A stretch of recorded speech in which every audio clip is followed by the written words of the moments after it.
Prezadas e prezados, bom dia. Hoje, nessa videoaula, trataremos sobre estômatos. São esses pequenos poros que ficam na superfície das folhas em geral e são os grandes responsáveis pela transpiração das plantas. Meu nome é Fabiano Borghetti, sou professor do Departamento de Botânica da Universidade de Brasília. Bom, primeiro vamos tratar sobre o que é transpiração. Conceitualmente, a transpiração refere-se às trocas gasosas que ocorrem através dos poros chamados estômatos. A abertura e fechamento estomático permite a saída de oxigênio e de vapor de água e entrada de gás carbônico. Ou seja, os estômatos se abrem para capturar o gás carbônico da atmosfera, fundamental para a fotossíntese, e com essa abertura ele acaba perdendo vapor de água para a atmosfera. Essa perda pode ser bastante grande. Aqui temos uma referência, apenas um valor conceitual, de que para o milho, para cada quilo de matéria seca incorporada através da fotossíntese, a planta pode gastar em torno de 225 quilos de água ou 225 litros de água. Enquanto que para a beterraba, por exemplo, temos um valor em torno de 230 litros de água ou quilos de água para cada quilo de matéria seca incorporada através da fotossíntese.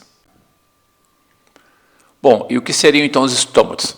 Já foi dito que eles são poros que ocorrem na superfície das folhas, entretanto eles são delimitados por células guarda que se abrem e se fecham por variação de turgor em resposta a fatores fisiológicos e ambientais.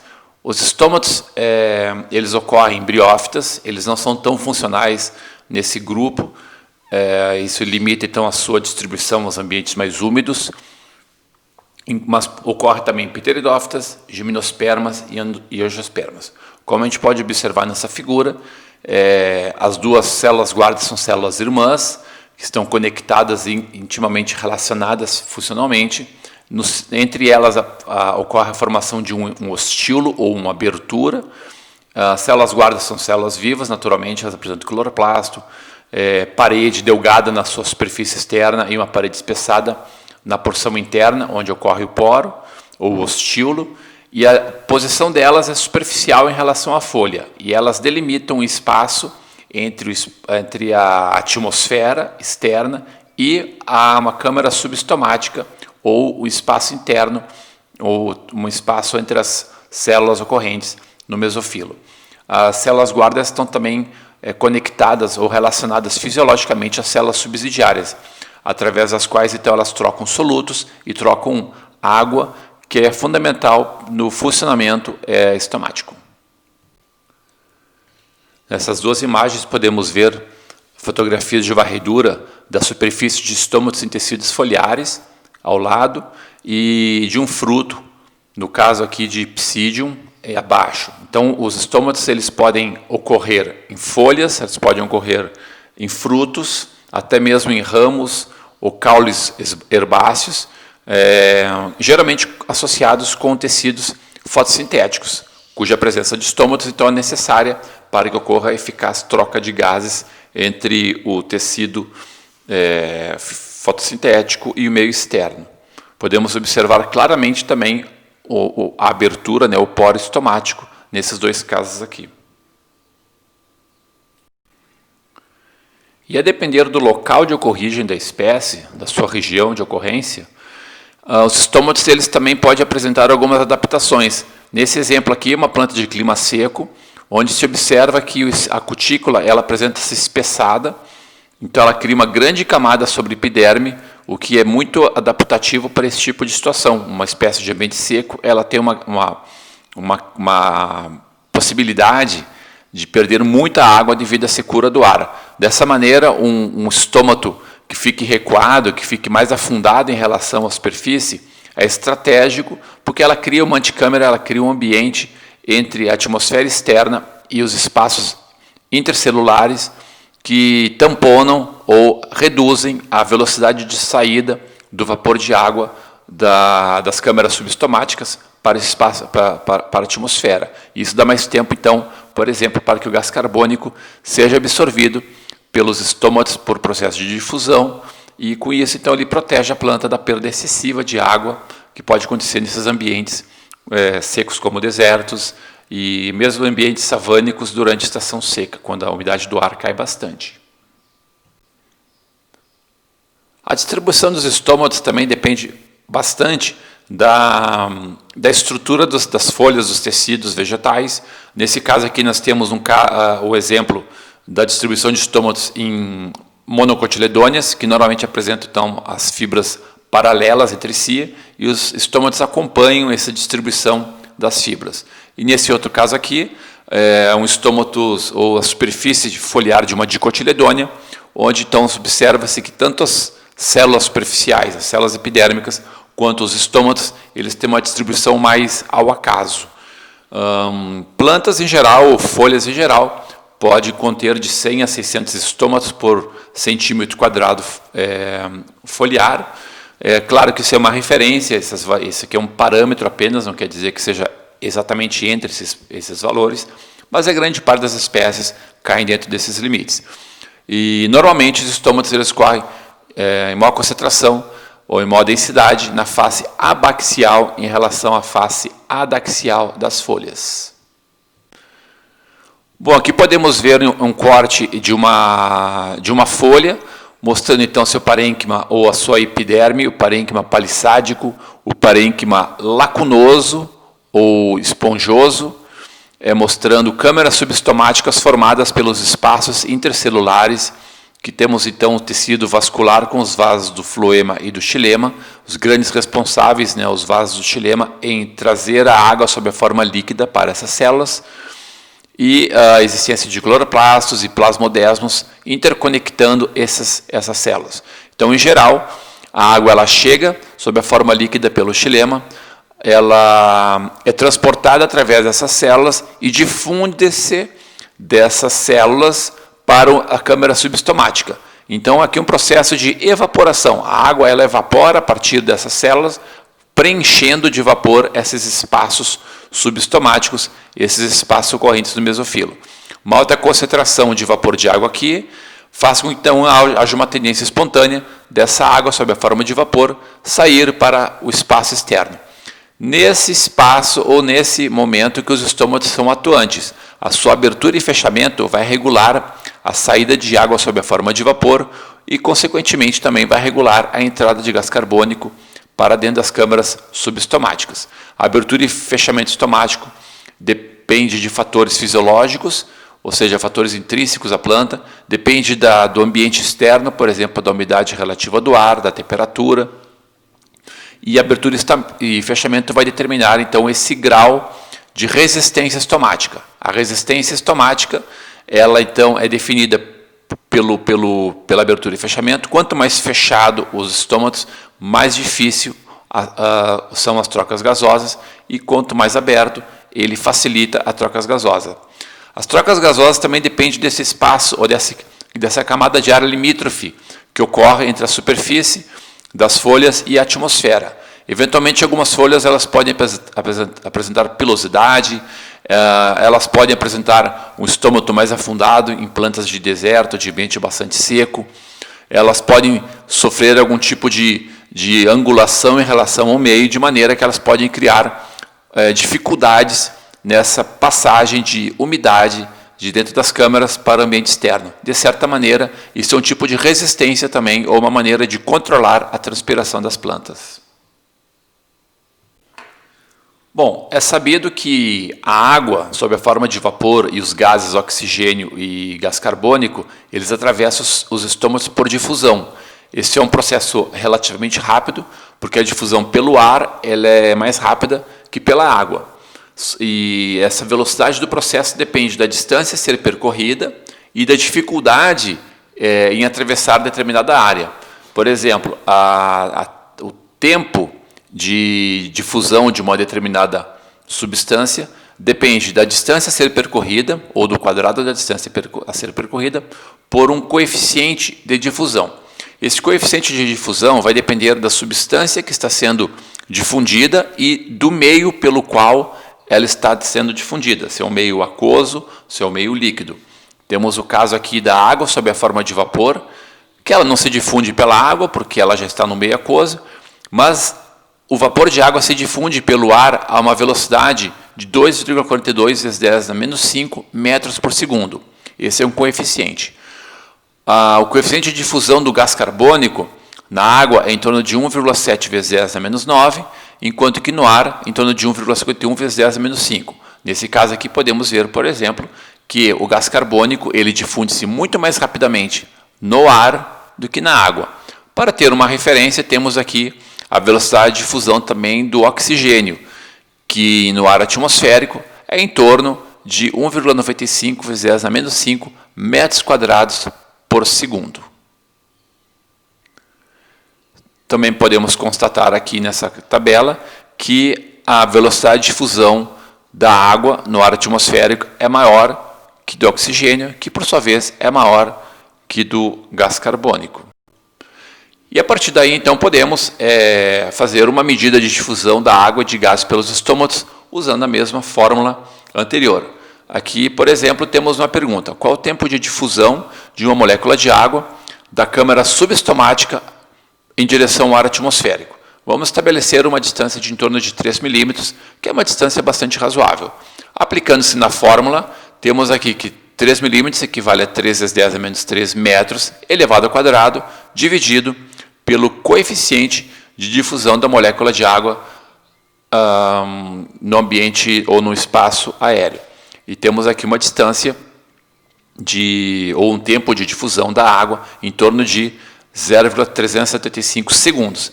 Se a gente fosse também aplicar o mesmo cálculo para o tempo de difusão de uma molécula de CO2, encontraríamos um valor, trocando seu coeficiente de difusão aqui, do denominador, encontraríamos um valor de 0,59 segundos. Ou seja, podemos concluir que para uma planta é mais fácil perder água que absorver CO2. Ou seja, o vapor de água difunde-se com maior velocidade de dentro para fora das folhas do que o CO2 difunde-se de fora para dentro das folhas através dos estômatos. Bom, se a transpiração ela envolve trocas gasosas entre as câmaras subestomáticas ou os espaços intercelulares do mesofilo e o ar atmosférico e o espaço externo, e esse processo ocorre por difusão, podemos também entender que as taxas de difusão elas são determinadas ou são moduladas pelo grau de abertura e fechamento estomático. Os estômatos eles se abrem com a turgidez das células guarda. Isso acontece quando o potencial osmótico das células guarda se tornam mais negativos devido à entrada de solutos, o que promove a entrada de água também. Nesse caso aqui, por exemplo, estamos vendo o transporte ativo de solutos das células subsidiárias para as células guarda. Isso faz com que a água acompanhe de uma forma passiva esse transporte de solutos, aumentando o turgor das células guarda e fazendo com que o estômato se abra. Com o transporte ativo de solutos para fora das células guarda, em direção subsidiárias, a água também acompanha, o estômato perde turgor e se fecha novamente. E esse processo é contínuo, com o transporte para as células guarda, a água entra, os estômatos ficam túrgidos e se abrem, e com o transporte de solutos para fora das células guarda, em direção subsidiárias, a água acompanha de uma forma passiva, as células guarda perde turgor e o estômago se fecha. Para ter apenas um parâmetro ou uma referência, por exemplo, o potencial osmótico de células guarda quando estão fechadas é em torno de menos 1,9 megapascal e o seu potencial osmótico quando elas estão abertas em torno de menos 3,05 megapascal. Naturalmente que isso é apenas um valor de referência, mas é para mostrar que as células guarda apresentam um potencial bem mais negativo quando elas estão abertas, significando então que elas têm uma grande capacidade de atração, de captura de água do meio de fora e fazendo então com que elas fiquem túrgidas e se abram, permitindo então maiores taxas transpiratórias. Bom, então está claro que a concentração de solutos é o grande determinante do turgor das células guarda. Quanto maior a concentração de solutos dentro das células guarda, mais negativo o seu potencial osmótico, maior a força de atração de água, e quanto mais água tenta entrar dentro das células guarda, mais túrgido ficam os estômatos, e com isso maior o seu poro estomático. A entrada de potássio é o grande responsável pela redução desse potencial osmótico das células guarda. E a entrada de potássio geralmente está associada com a saída de íons hidrogênios, isso de maneira a evitar que ocorra mudanças significativas no pH intracelular e, ao mesmo tempo, reduzir bastante o potencial osmótico das células guarda. Isso porque o potássio ele é osmoticamente ativo, enquanto que o hidrogênio não tem esse mesmo efeito. E essa troca de cargas é importante, mantendo, então, as diferenças de cargas elétricas entre as membranas e evitando, então, que ocorra muita alteração no pH intracelular. Os hidrogênios eles são provenientes da dissociação de ácidos orgânicos. Esses, por sua vez, eles são resultantes da degradação do amido. Então, esse aqui é um processo contínuo de associação e dissociação de ácidos orgânicos, disponibilizando hidrogênios que serão trocados pelos potássios, que serão colocados para dentro e para fora da célula, conforme, então, o controle ou o interesse ou a necessidade da planta em promover a transpiração. O potencial osmótico mais negativo, então, ele vai promover o aumento do turgor do estômago, o que vai resultar na sua rápida abertura. Esse processo normalmente ocorre mais no começo do dia, quando amanhece, então existe luz no ambiente para que promova a fotossíntese. Isso é um estímulo externo que vai, em geral, promover a abertura estomática. Essa etapa inicial de abertura envolve, então, o transporte de fora para dentro das células guarda de íons potássio, que vão promover uma rápida abertura, como a gente pode ver aqui nessa figura. Só que ao longo do dia, o potássio, como principal agente osmótico que promove e que mantém o turgor das células guarda, ele vai sendo substituído pela sacarose.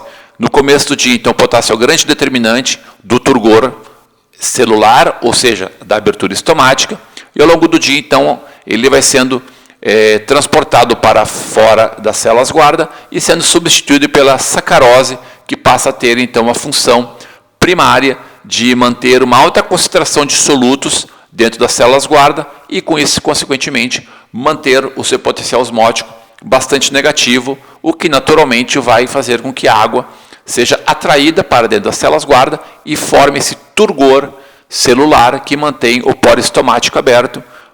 Nesse caso aqui, ao longo do dia inteiro, provavelmente uma planta que está no ambiente com um bom suprimento de água, que não está passando por nenhum estresse hídrico, ou seja, é uma planta que está com um bom balanço hídrico. Numa situação dessas, a planta vai realizar transpiração. Bom, a transpiração ela pode ser medida, e existe uma fórmula bastante simples para fazer esse cálculo. Nessa aqui, por exemplo, nessa equação nós temos que transpiração dada como depende das diferenças de concentração de vapor de água na folha ou nas câmaras subestomáticas e a concentração de vapor de água no ar atmosférico. Quanto maior essa diferença, maior será a taxa transpiratória. Entretanto, essa transpiração depende também da resistência estomática, ou seja, do grau de abertura e fechamento estomático, tornando mais fácil ou mais difícil a transpiração, e também daquela camada limítrofe existente, então, entre a superfície das folhas e a atmosfera. Presença de pelos, de espinhos ou de outras estruturas que possam eventualmente tornar a passagem, a difusão de gases através do poro estomático mais fácil ou mais difícil. Transpiração é dada por mol por metro cúbico e a resistência é dada por segundos por metro. Ou seja, a transpiração, cortando aqui os seus componentes, ela pode ser calculada por mol por metro quadrado por segundo, ou seja, uma medida de quantidade por área por tempo. A concentração de vapor de água no ar, que é um dos componentes importantes para fazer o cálculo de transpiração, ela também pode ser entendida como déficit de pressão de vapor da água no ar. Tá? É uma medida que também pode ser feita em megapascal, ou seja, a quantidade de água no ar atmosférico é dada por mol por metro cúbico. O potencial de água do ar, então, ele pode ser calculado a partir da umidade relativa do ar. Ou seja, usando essa equação, temos que o potencial hídrico do ar atmosférico ele é dado por RT dividido pelo volume parcial molar da água, vezes o logaritmo natural da umidade relativa. R seria a constante dos gases, T a temperatura absoluta em Kelvin, volume parcial molar da água, que significa o volume ocupado por 1 mol de água, e RH, a umidade relativa, que no caso desse cálculo, dessa equação, e em geral nos cálculos na físico-química, varia de 0 a 1, ou seja, ela é dada a umidade relativa do ar, ela é dada pela concentração de vapor de água sobre o vapor, ou a concentração de vapor de água na saturação. Para uma atmosfera com umidade relativa do ar de 100%, o potencial hídrico é igual a 0 megapascal. Isso porque o logaritmo natural de 1, 100% aqui colocando a equação, a gente colocaria o valor 1 aqui, o logaritmo natural de 1 é 0. Ou seja, uma atmosfera saturada de água, que tem 100% de umidade, ela não tem mais espaço para absorver água de outros sistemas. Então, está no seu limite de capacidade de retenção de água. Naturalmente, que ela vai gerar, então, um potencial hídrico de 0. O potencial hídrico, ela não consegue mais puxar água de nenhum sistema, de nenhuma planta, de nenhum organismo, do solo, etc. Então, aplicando aquela fórmula anterior para a umidade relativa do ar, em diferentes situações, nós temos aqui uma umidade relativa de 100%, ou seja, equivalente a 1, dá um potencial hídrico de 0 megapascal, ou seja, a concentração de água por metro cúbico é máxima, em torno de 0,961 mol por metro cúbico, e de acordo com que a umidade relativa do ar vai baixando, para 99%, para 90%, até para 50%, representa que a concentração de vapor de água no ar atmosférico é menor.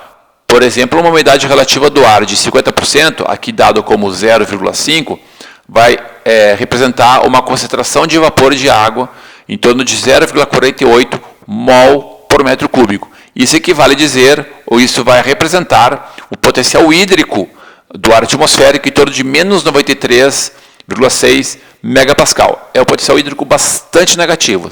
Se observar atentamente esse quadro aqui, se observa que com uma umidade de 90% de umidade do ar, já gera um potencial hídrico de menos 14,2 megapascal. Ou seja, com o mesmo ambiente, com uma alta umidade do ar, a atmosfera já gera um potencial hídrico bastante negativo o suficiente para puxar água das plantas. Bom, para entender medidas de transpiração, nada como um exemplo, né? Então vamos considerar aqui nesse caso uma folha de pequi, na qual a umidade relativa nas câmeras subestomáticas é dada como 100%, o que é um valor bastante razoável. Em geral, a umidade das câmeras subestomáticas gira em torno de 100%, enquanto que a umidade relativa no ar externo, na atmosfera, é de 40%, um valor também bastante razoável. Se a temperatura do ar e da folha for de 30 graus Celsius e a resistência à perda de água for de 310 segundos por metro, qual é a taxa de transpiração? Aqui estamos dando como referência que a concentração de vapor de água na saturação a 30 graus Celsius é de 1,69 mol por metro cúbico. Essa informação é importante porque a saturação de água no ar atmosférico é dependente da temperatura. Aplicando então aquela equação, que a transpiração é dada pela diferença entre a concentração de vapor de água na folha e a concentração de vapor de água no ar atmosférico, dividido por RT. Aqui o RT representa a resistência total, ou seja, a soma da resistência estomática, determinada pelo grau de abertura e fechamento estomático, mais a resistência da camada limítrofe, isso é, aquela resistência que ocorre à passagem de vapores e de gases através do poro estomático, entre a superfície da folha e o ar atmosférico. Trocando-se então os valores, aqui só para lembrar que uma umidade relativa do ar de 100% tem uma concentração de vapor, uma concentração de água de vapor de água de 1,69 mol por metro cúbico. Para a gente calcular a concentração de vapor de água a 40% de umidade, a gente usa essa fórmula, que é dada como umidade relativa, igual a concentração de vapor de água sobre a concentração de vapor de água na saturação. Nós temos a umidade relativa, nós temos a concentração de vapor de água na saturação, Então, com isso, a gente calcula a concentração de vapor de água a 40%. Por isso que a gente chega a esse valor aqui. Trocando os valores na fórmula, encontramos uma transpiração final de 3,27 milimol por metro quadrado por segundo. Tá? Então, significa que, pelo cálculo, temos uma transpiração de um pouco acima de 3 milimol por metro quadrado por segundo, dentro das condições ambientais citadas. 40% de umidade para essa temperatura e para esse grau de resistência.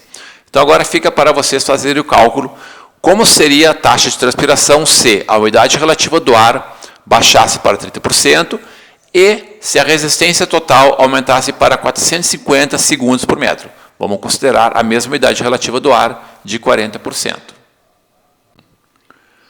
Bom, e com isso concluímos então que a transpiração ela é a grande responsável por gerar os potenciais hídricos negativos nas folhas. As folhas, como a gente já viu, elas têm uma grande facilidade em perder água para a atmosfera. A atmosfera externa, em geral, gera potenciais hídricos bastante negativos. E esse potencial hídrico bastante negativo da atmosfera promove a perda de água sob a forma de vapor pela planta. O poro estomático aberto, para capturar o gás carbônico necessário para a fotossíntese, faz com que a planta perca água por meio. Isso gera um déficit hídrico nos tecidos foliares, e esse déficit hídrico nos tecidos foliares se propaga pela planta através do xilema. Então, as folhas vão puxar água dos xilemas ocorrentes nos ramos. Esse xilema, através da coluna, da coesão da água, puxará água das partes mais baixas, e essa água puxada do xilema, ela vai ser, digamos assim, ela vai ser suprida pelo sistema radicular através da absorção. Então, esse gradiente de potencial hídrico ocorrente na planta é o grande responsável pela absorção de água pelo sistema radicular. E com isso, então, mantém-se um fluxo de água do solo através das raízes, pelo xilema até as folhas, e essa água é perdida pelas folhas através da transpiração para a atmosfera externa. E com isso, então, ocorre o balanço hídrico da planta, enquanto a planta tiver água disponível no solo, enquanto suas raízes tiverem um bom suprimento de água, as suas folhas vão manter a transpiração. Eu acho que era isso que tinha para dizer hoje. Muito obrigado pela atenção.